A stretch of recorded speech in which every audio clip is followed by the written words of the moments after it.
آپ میرے بچوں کی طرح ہیں. اس لیے میں چاہتا ہوں کہ اس رمضان میں آپ کی کم از کم اتنی تربیت آپ کی کر دوں کہ اس رمضان کے بعد میرے کارکن جو ہوں وہ سارے پاکستان میں پہچانے جائیں کہ یہ ہیں تحریک انصاف کے کارکن. اور وہ کیسا ہوگا؟ وہ کیسے ہوگا؟ وہ ایسے ہوگا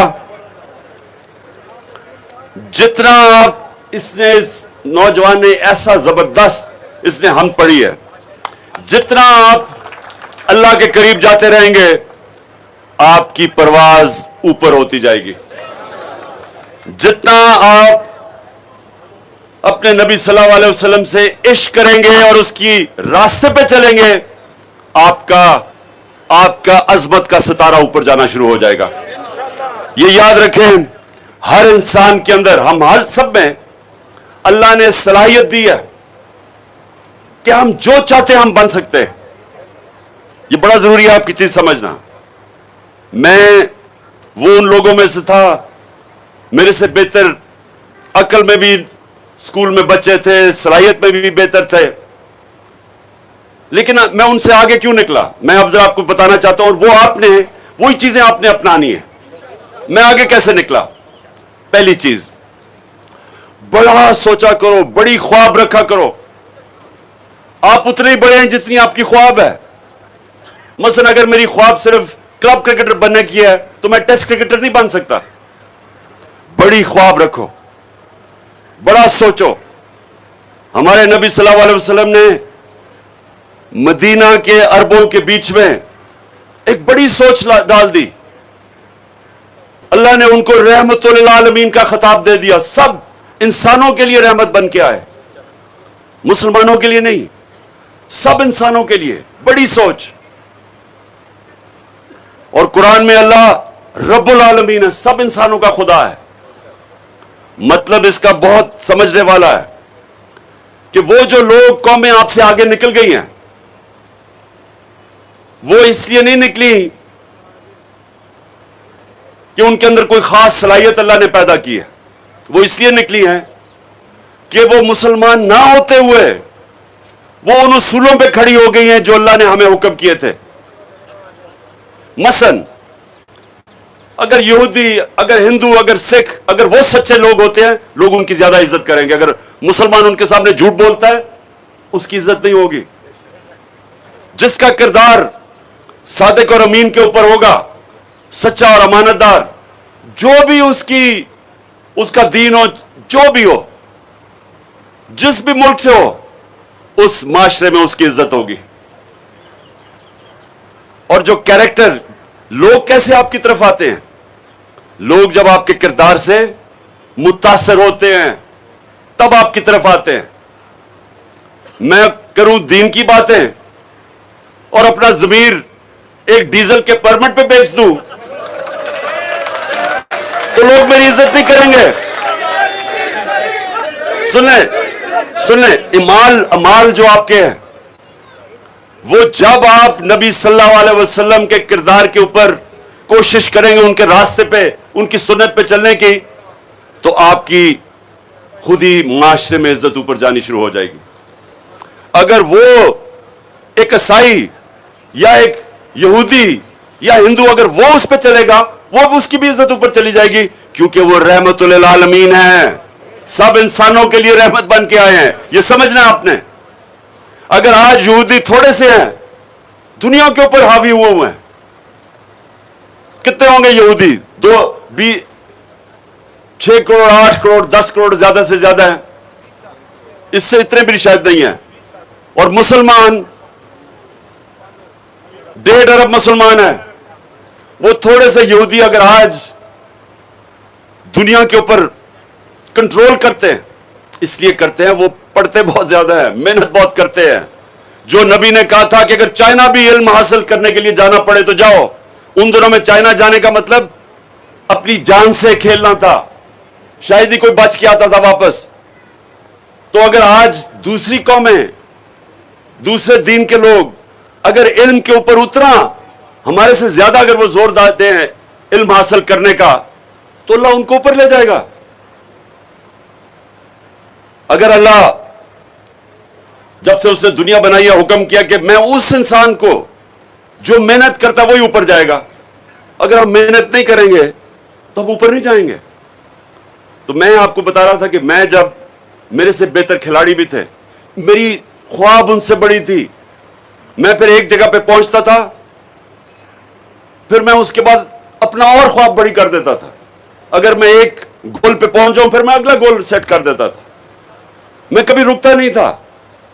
اور جب تک آپ اپنے آپ کو چیلنج کرتے رہتے ہیں اللہ آپ کو اوپر لے جاتا جاتا ہے. آپ کے اندر جو صلاحیت اللہ نے سب میں ڈالی ہوئی ہے وہ نکلنی شروع ہو جاتی ہے. ایک آدمی اگر بستر میں سارا دن سوتا رہے, کھائے پیے اور سوتا رہے, وہ بڑی جلدی بوڑھا ہو جاتا ہے, اس کو بیماریاں ہو جاتی ہیں. دوسرا آدمی محنت کرتا ہے, نوجوان جو پڑھائی کے ماں باپ کے پاس پیسے نہیں ہیں, وہ دہاڑی بھی کرتا ہے, وہ آگے پڑھتا بھی ہے, وہ جو صلاحیت اس میں ہوگی اس کو کوئی مقابلہ نہیں کر سکے گا, کیونکہ وہ محنت اتنی زیادہ کرتا ہے کہ اس کے لیے مشکلیں آسان ہو جاتی ہیں. جب آپ اپنے آپ کو, اللہ نے آپ کو بنایا ایسا ہے کہ جتنی آپ محنت کریں گے اور زور لگائیں گے اور اپنے اوپر اور چیلنجز دیتے رہیں گے اتنے بڑے آپ انسان بنتے رہیں گے. تو میں باقیوں سے, کھلاڑیوں سے کیوں آگے نکل گیا؟ کیونکہ میں ان سے دگنی محنت کرتا تھا. میں گرمی کے اندر جا کے ٹریننگ کرتا تھا جب وہ سارے سو رہے ہوتے تھے دوپہروں کو. میں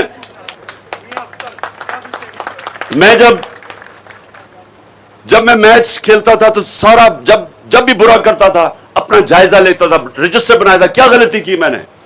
پھر میں پریکٹس نیٹ پہ جا کے اپنی غلطیاں دور کرتا تھا. جب لوگ نہیں محنت کرتے تھے, جسم کو اپنا تکڑا کرتا تھا, ایکسرسائز کرتا تھا باقیوں سے زیادہ. بلکہ ایکسرسائز میں نے پاکستانی ٹیم میں شروع کی تھی, اس سے پہلے کوئی ایکسرسائز ہی نہیں کرتا تھا. لیکن سنیں, اب میں آپ کو کیا کہہ رہا ہوں, آپ سب آپ جو چاہیں آپ بن سکتے ہیں, لیکن شرط یہ ہے کہ آپ پھر اس کے لیے محنت کریں. اور جب برا وقت آئے, یہ سب سے بڑا سمجھنے کی بات ہے, جب آپ دنیا میں اوپر جا رہے ہوتے ہیں, کوشش کر رہے ہوتے ہیں, بڑے بڑے جو آپ کے مقاصد ہوتے ہیں, کوئی بڑی خواب ہوتی ہے, جتنا آپ اوپر سوچتے ہیں اتنے بڑے وقت آتے ہیں.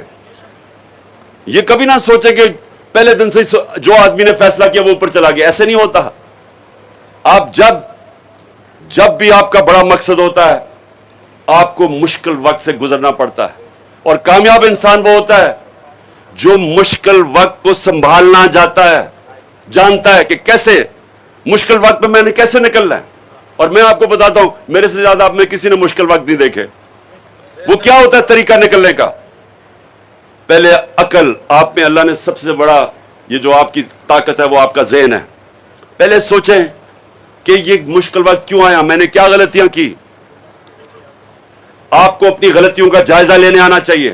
جب آپ کو پتہ چلے گا یہ غلطی کی, پھر محنت کر کے اس کو دور کریں. اور پھر جب آپ کھڑے ہوں گے آپ پہلے سے بھی اوپر چلے جائیں گے. تو زندگی ایک سائیکل کا نام ہے, ایسے جاتی ہے اوپر. برا وقت نیچے آتا ہے تو اللہ جب آپ کو کہتا ہے نا کہ میں ہر مشکل کے بعد آسانیاں پیدا کرتا ہوں, قرآن کی آیت ہے وَإِنَّ مَعَ الْعُسْرِ يُسْرًا إِنَّ مَعَ الْعُسْرِ يُسْرًا, کہ ہر مشکل کے بعد میں آسانیاں پیدا کرتا ہوں. کیونکہ وہ اس کے لیے جو ایمان رکھتا ہے, کہ جو پتہ ہے کہ مشکل وقت ہے اور میں محنت کر کے اس سے نکلوں گا. تو جو سب سے بڑی مثال ہے وہ میرے نبی صلی اللہ علیہ وسلم کی ہے, کہ انہوں نے جب اللہ نے جب ان کو نبوت دی تو اس سے پہلے ان کی مشکل زندگی نہیں تھی. تاجر تھے, عزت تھی معاشرے میں, ہر مسئلے مسائل میں وہ ان کو کہتے تھے کہ ان کے پاس جاؤ ہمارے مسئلے حل کرنے کے لیے, کیونکہ امانت دار تھے, سچے تھے, رسپیکٹ تھی. جیسے ہی نبوت کا حکم ملا کہ آپ جاؤ پیغام دو اللہ کا, تو جیسے ہی گئے تو مشکلوں اور مشکلیں آنی شروع ہوئی, امتحان آنے شروع ہوئے. تو یہ سنیں, یہ ہاتھ نیچے کرو, سنو ذرا غور سے, عقل کرو, یہ تمہیں پھر موقع نہیں ملے گا. تو جیسے ہی ان کو اللہ نے حکم دیا پیغام دینے کا تو ہر قسم کی مشکلوں کا سامنا کرنا پڑا. جب ان کو طنز کیا ابو جہل نے تو حضرت خدیجہ کے پاس جا کے دکھی تھے, آنسو تھے آنکھوں میں, کہ ایک ایماندار، امانت دار اور ایک عزت دار انسان کو کس طرح کوئی طنز کر سکتا ہے. اور پھر جب وہ طائف میں جب بچوں سے انہوں نے پتھر پکوائے ہمارے نبی صلی اللہ علیہ وسلم کی طرف، تو وہ سب سے مشکل وقت تھا ان کے لیے. لیکن سوال سب یہ پوچھے ہیں کہ اللہ نے جس کو اپنا حبیب کہا ہے، واحد انسان جو اللہ نے کہا یہ میرا حبیب ہے، جس سے اللہ پیار کرتا ہے، اس کو اس مشکل وقت سے کیوں گزارا؟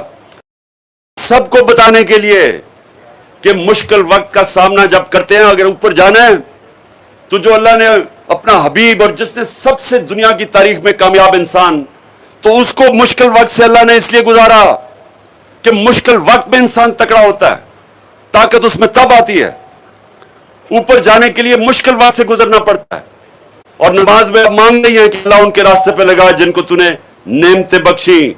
سب سے زیادہ نعمتیں اپنے حبیب کو بخشی اللہ نے، لیکن اللہ نے ہمیں دکھانے کے لیے ان کی زندگی سے سیکھو کہ مشکل وقت سے ڈرتا نہیں ہے، مشکل وقت کا مقابلہ کرتے ہیں، سیکھتے ہیں. مشکل وقت آپ کو سکھاتا ہے